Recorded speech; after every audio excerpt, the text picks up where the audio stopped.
కార్యక్రమం చేసేటప్పుడు వీళ్ళు చేసేటటువంటిది ప్రతి ఒక్కటి కూడా మీకు చూపిస్తారు. ఎందుకయ్యా అంటే మీరు వాటిని చూసి నమస్కారం చేసుకుంటే మీరు కూడా ఈ యొక్క వార్షికాలను కట్టినటువంటి పుణ్యం లభిస్తుంది. కాబట్టి అందరూ ఒక్కసారిగా చూసి తరించి నమస్కారం చేసుకోండి.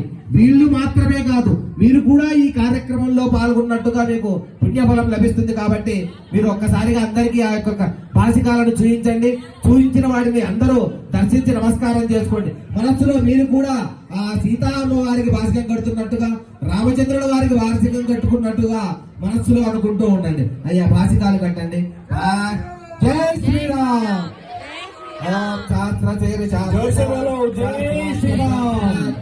అందరూ కూడా మనసులో శ్రీరామనామాన్ని కార్యక్రమాన్ని తెలియజేయాల్సిందిగా కోరుతున్నాం.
సంవత్సరంలో విశ్వావసు నామ సంవత్సరం మొన్ననే ఉగాది మన యొక్క తెలుగు నామ సంవత్సరాన్ని నిర్వహించుకున్నాం.